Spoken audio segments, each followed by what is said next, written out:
આકાશવાણી સમાચાર રીટા દવે વાંચે છે. સૌપ્રથમ મુખ્ય સમાચાર.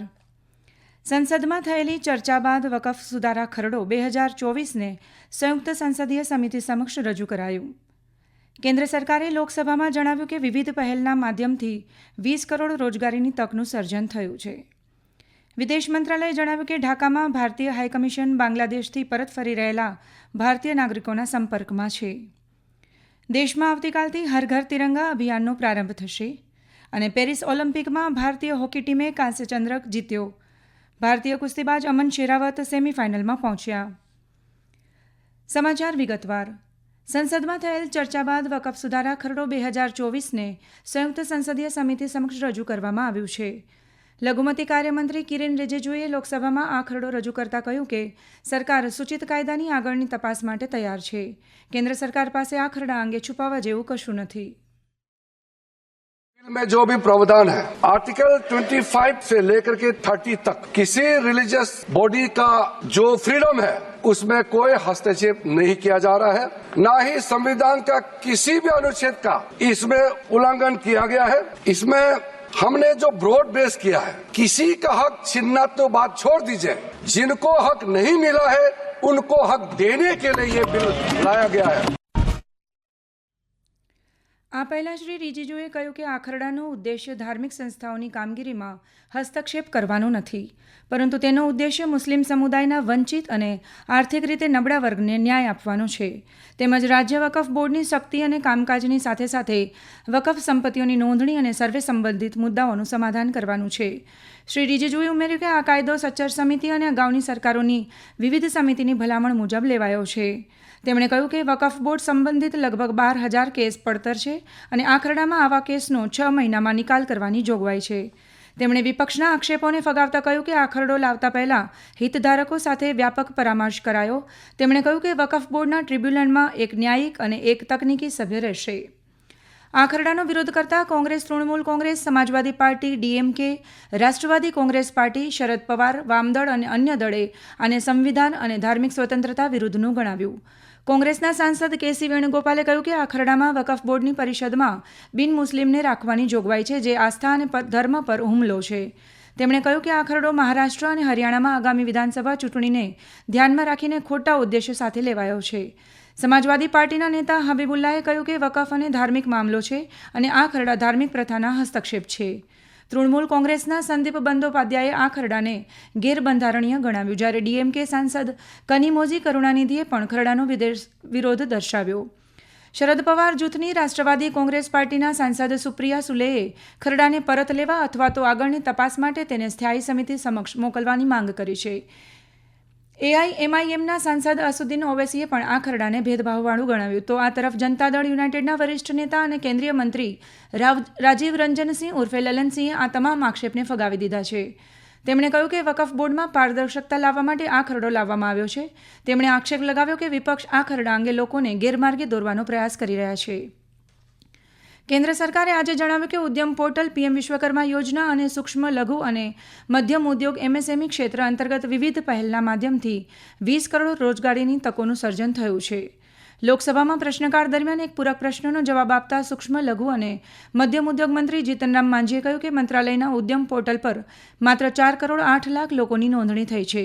શ્રી માંઝીએ કહ્યું કે મંત્રાલયની ક્રેડિટ ગેરંટી યોજના, આત્મનિર્ભર યોજના અને અન્ય પહેલ અંતર્ગત દેશભરમાં રોજગારની તકો વધારવાનો પ્રયાસ ચાલી રહ્યો છે.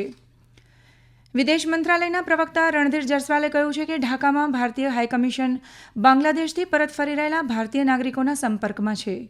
શ્રી જયસ્વાલે કહ્યું કે 9,000 વિદ્યાર્થી સહિત 19,000 ભારતીય નાગરિક હાલમાં બાંગ્લાદેશમાં છે.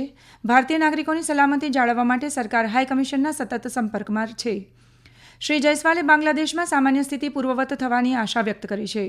તેમણે કહ્યું કે સરકાર બાંગ્લાદેશમાં લઘુમતીઓની સ્થિતિ સહિત તમામ પરિસ્થિતિઓ પર નજીકથી નજર રાખી રહી છે. આ સમાચાર આપ આકાશવાણી પરથી સાંભળી રહ્યા છો.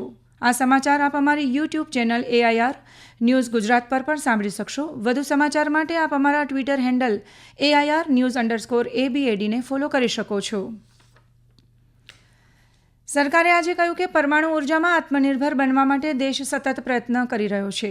રાજ્યસભામાં લેખિત જવાબમાં પ્રધાનમંત્રી કાર્યાલયના રાજ્યમંત્રી ડોક્ટર જીતેન્દ્રસિંહે કહ્યું કે ભારતે પરમાણુ અને ઇંધણ તકનીકીમાં વ્યાપક ક્ષમતા હાંસલ કરી છે. તેમણે ઉમેર્યું કે નિર્માણાધીન પરિયોજનાઓને યોગ્ય સમયે પૂર્ણ થવા અને મંજૂરી મળવા અંગે વર્તમાન સ્થાપિત પરમાણુ ઉર્જા ક્ષમતા 2031-32 સુધી 8,180 મેગાવોટથી વધીને 22,480 મેગાવોટ થઈ જશે.